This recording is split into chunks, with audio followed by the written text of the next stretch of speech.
Hola, buenas tardes a todos. Para David, Iván y mi persona, es un placer presentarles los resultados de nuestro TFM, ya que hemos querido sentar un precedente en la predicción del metro cuadrado de viviendas a través de métodos estadísticos espaciales. En este caso, lo hemos hecho con datos de la ciudad de Madrid. La presentación que veremos del día de hoy lo hemos esquematizado en cuatro aristas principales. En el primer punto, veremos la situación inicial del mercado de viviendas en Madrid, del cual el objetivo es levantar insights que nos ayuden a identificar el camino por el cual tenemos que vincularnos. En el segundo punto, llamado variables, explicaremos cuál fue el proceso de extracción de datos, la limpieza que realizamos y sus respectivas transformaciones para que las variables sean funcionales en el siguiente punto, que es modelos, en el cual explicaremos qué modelo escogimos, la significancia de sus variables, sus errores, si existe o no dependencia espacial y finalmente comentaremos los resultados obtenidos, cuáles son los siguientes pasos y la funcionalidad del mismo a través de un dashboard. Punto número uno, mercado. Madrid tiene más de 3 millones de habitantes. Entre el 2017 y 2018, su crecimiento fue del 1.25% y tiene más de 1.300.000 hogares documentados. En el 2018, transaccionó más de 38.000 viviendas. Es decir, que casi un 3% del total de hogares documentados se transaccionan cada año en la Municipalidad de Madrid. Además, vemos que existe una mayor tasa de transacción de viviendas por hogares documentados que crecimiento poblacional. En el primer gráfico vemos cuál ha sido el comportamiento del precio del metro cuadrado en Madrid en el último año. Vemos que su mayor pico fue en octubre del 2019 con 3.229 euros y el pico inferior fue en septiembre y octubre con 3.213 euros. En el siguiente gráfico, lo que vemos es cuál ha sido el precio promedio por metro cuadrado por distrito de Madrid. Y vemos que entre el precio promedio del distrito, cuyo precio es más alto, que es Salamanca, versus el más bajo, que es Villaverde, existe una diferencia de más del 300%. Esto ya nos da un indicio que la modelización no puede ser lineal, ya que existe una gran diferencia de precios de un distrito a otro. En el siguiente gráfico, lo que vemos es las ventas de viviendas por distrito de Madrid a marzo del 2020. Centro es el distrito que más ha transaccionado, Barajas es el que menos ha transaccionado y vemos que tienen una diferencia de transacción de viviendas de más de un 450%. La media de transacción de viviendas es de 2.915. En el siguiente gráfico, en cambio, vemos la relación que tiene las ventas de los pisos versus el precio promedio del metro cuadrado. Y vemos que no corresponde a un comportamiento de oferta y demanda establecido, es decir, a mayor precio, menos venta, sino más bien cada distrito tiene un comportamiento particular. Por ejemplo, en el centro vemos que es uno de los que tiene un precio por metro cuadrado más caro y es el que más venta de pisos tiene. Entonces no cumple con este patrón. Además, tras un análisis bibliográfico de estudios académicos que se han realizado de predicción del metro cuadrado en distintas ciudades, identificamos que la variable que influye más en el precio del metro cuadrado es la superficie. También observamos que varios players del mercado que realizan predicciones de metro cuadrado de vivienda se basan en un método de comparación, es decir, toman en cuenta precio de viviendas cercanas para poder realizar una predicción del valor de la vivienda. Este factor es otro indicio para sugerir que existe una influencia geoespacial en el precio del metro cuadrado. Otro dato interesante que lo genera Idealista es que existe un promedio de descuento de viviendas del 18.9%, es decir, desde el precio que lo publican al que lo terminan vendiendo. La diferencia es del 18.9%. Y otro dato importante es que en el último año la venta de viviendas ha disminuido en un 7.64%. Con todos estos insights nos hemos planteado los siguientes objetivos. El primer objetivo es encontrar aquellas variables que tengan mayor influencia sobre el precio de la vivienda en la ciudad de Madrid. El segundo es encontrar un modelo estadístico que nos ayude a predecir el precio de la vivienda de la ciudad de Madrid. Y el tercero es definir si el precio de la vivienda de Madrid presenta dependencia espacial con los vecinos o no. Entramos al segundo punto, que es análisis de las variables. Debido a la multitud de variables que pueden influir en la predicción del metro cuadrado de vivienda, decidimos estructurar nuestra metodología de trabajo de la siguiente forma, analizando variables extrínsecas de la vivienda, es decir, todas aquellas variables que no forman parte de la vivienda, pero pueden influir en el valor del precio del metro cuadrado, tales como el PIB, hipotecas, la población, el desempleo que existe en esos distritos, entre otros.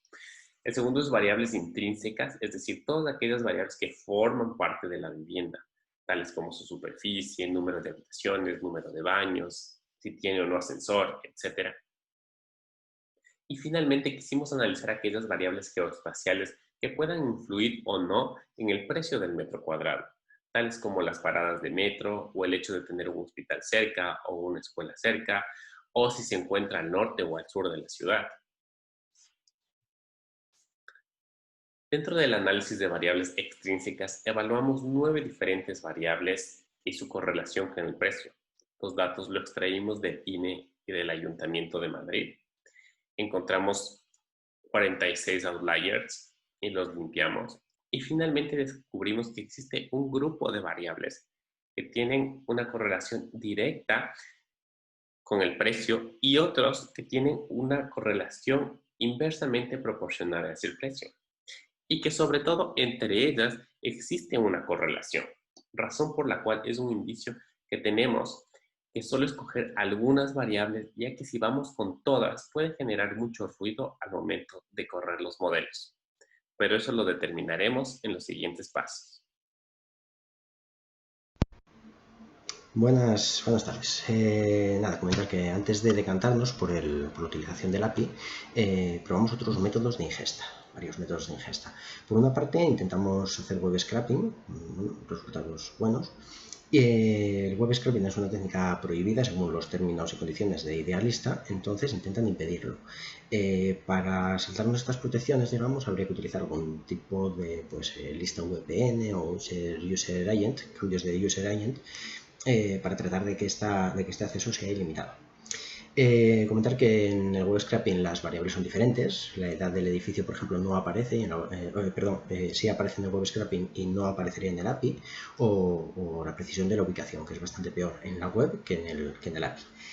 Nosotros mismos intentamos hacer un cálculo mediante el API de pago de Google Maps, en el cual buscábamos la dirección exacta que traía la página web.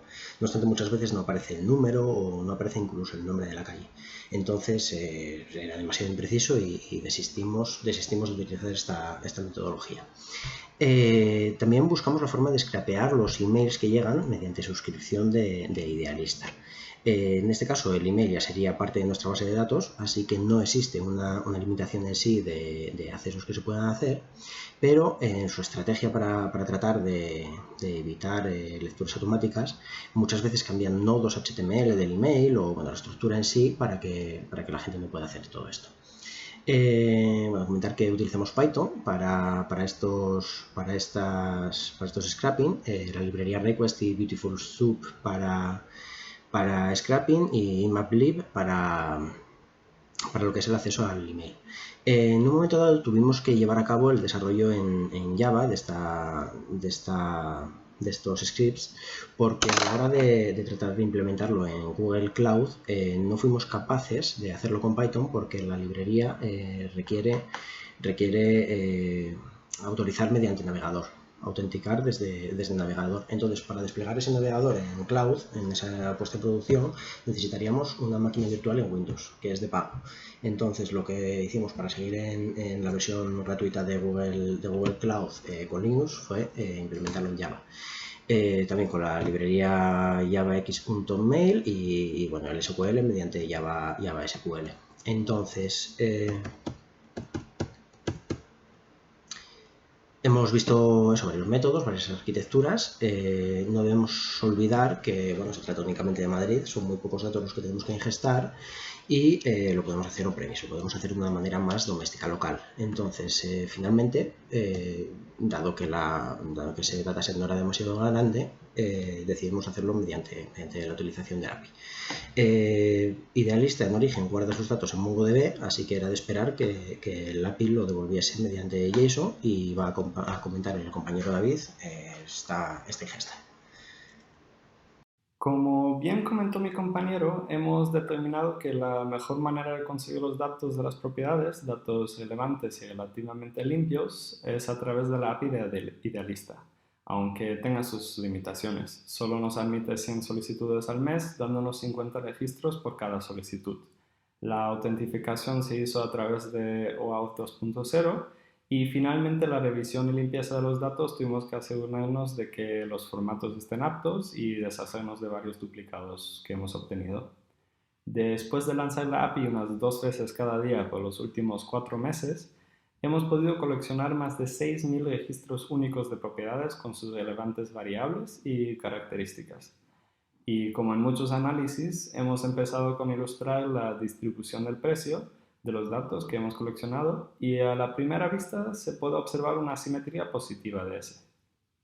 Con un poco más de profundización, visualizando otras variables como por ejemplo tamaño, planta, flor y distrito, nos permite darnos una idea sobre la distribución de esas variables.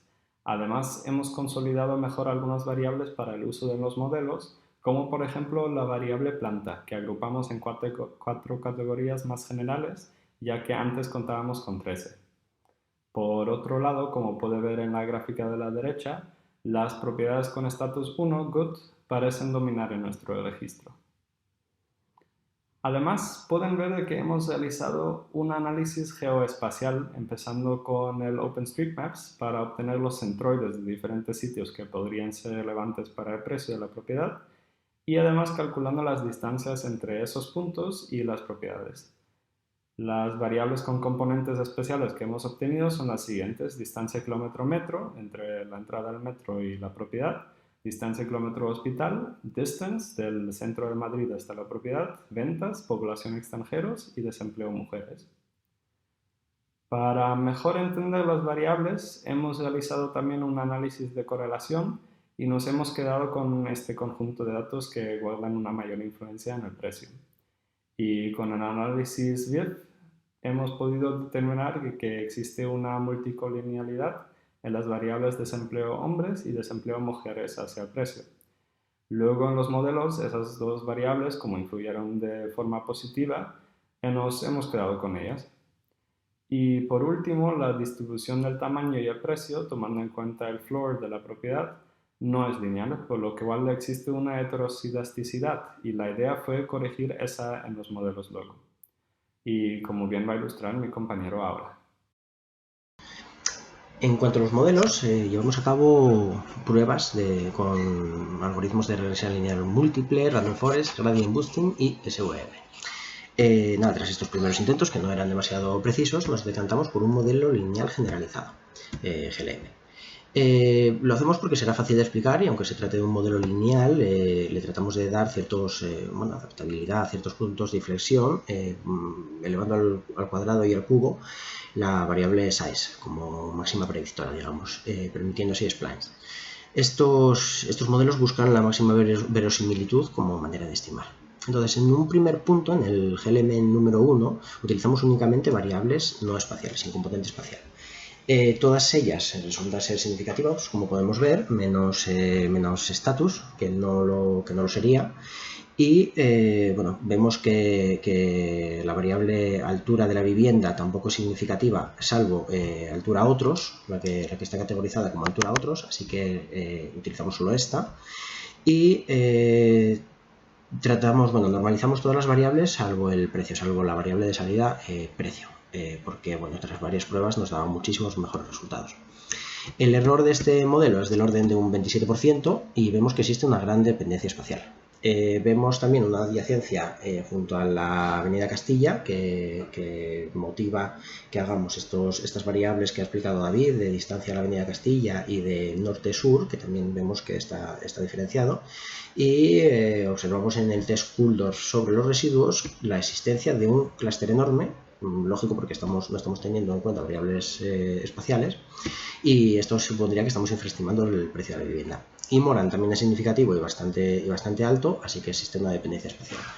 Tiene un error este modelo de 64.803 euros, un RMS de 64.803. Para tratar de afinar este modelo, introducimos entonces una serie de variables espaciales. Son las descritas por David, distancia a metros, distancia a hospitales respecto a la castellana, si es norte o sur, y también alguna de ellas, como la población de extranjeros, que viene dada por distritos, entonces también tendría un componente espacial. Hay que hacer en este modelo número 2 una mención especial a la variable status, que ahora sí es significativa por un nivel de significación de 0,05, y observamos que existe un clúster también significativo, 0,01 de p-valor, pero más al norte en este caso. El RMS es de 56.824, que es algo menor al anterior. Entonces, bueno, vemos que esto mejora, así que intentamos proponer un modelo espacial puro. En este caso incluye todas las variables que hemos utilizado hasta ahora, junto con la matriz de adyacencia que necesita este tipo de modelo. Lo que utilizamos es un modelo SAR, ¿vale? Entonces la precisión pasa a ser un poco menor con un RSM de 58.319, que es un error del 25% aproximadamente, y sigue existiendo, a juzgar por el parámetro ρ y por el IMORA, sigue existiendo una dependencia espacial. ¿Qué ocurre? Que en este caso Kulldorff únicamente nos daría un pequeño punto en Pozuelo de Alarcón, que bueno, es uno de los barrios más caros de Madrid, o sea que puede ser un poco normal, y un p-valor altísimo, o sea que dejaría de ser significativo. Es decir, hemos evitado la heterocelasticidad espacial. Y bueno, ya no estaremos infraestimando en ninguna parte el precio con respecto a otras zonas. No hemos, en cuanto a las conclusiones, nada, es decir, que no hemos eliminado esta dependencia espacial, la hemos reducido y dejamos abierta la vía para que se pueda seguir mejorando el modelo en futuras investigaciones o incluyendo nuevos puntos de referencia que sean más significativos que los que tenemos, o comprobando que los nuestros son los correctos. Y al reestimar estas betas mediante LAGSAR, lo que estamos teniendo es un modelo muy robusto, pues más resistente a entrar en nuevos valores, por ejemplo. Y eso, vemos que Kulldorff ahora mismo no tiene ningún tipo de clúster. Y bueno, la precisión está más o menos dentro de un rango aceptable, un 25-26%, es en lo que se mueven muchas empresas del mercado, que también pues forma parte de esa variabilidad que tiene el precio de la vivienda y que podremos aprovechar el día de mañana para comprar más barato, vender más caro, que si no tuviera esa variabilidad no podríamos hacer. Entonces, bueno, os paso con David, que os va a enseñar el dashboard que hemos creado. Para la mejor visualización de nuestro análisis, así como para proporcionar algo más interactivo para los usuarios, hemos creado un pequeño dashboard en Shiny, utilizando una estructura amigable y fácil de utilizar. Y ahora un pequeño ejemplo en vivo. Como bien podemos ver aquí, hemos metido nuestros datos de la propiedad de la que estamos buscando el valor y al hacer clic al predecir, el modelo trabaja. Finalmente nos proporciona un precio medio del código postal que hemos seleccionado, la medida de metros cuadrados también del distrito, la medida de la población y obviamente el pronóstico del modelo de la propiedad que hemos buscado. Además, nos facilita un mapa interactivo para poder jugar un poco sobre la localización. Aquí nuestra propiedad y aquí farmacias, por ejemplo, cercanas y estaciones de metro. Además, todas las búsquedas se registran en una tabla aquí, siempre para volver a poder buscarlas. Y para más información, también hemos proporcionado aquí una visión general sobre los datos idealista.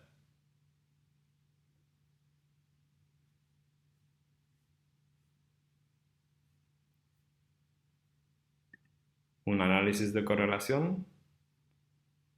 Y finalmente, una tabla con todos los datos que hemos podido coleccionar. Después de esta pequeña interacción, esperemos de que este trabajo sea un preámbulo para la investigación para modelos espaciales en el futuro y agradecemos vuestra atención. Muchas gracias.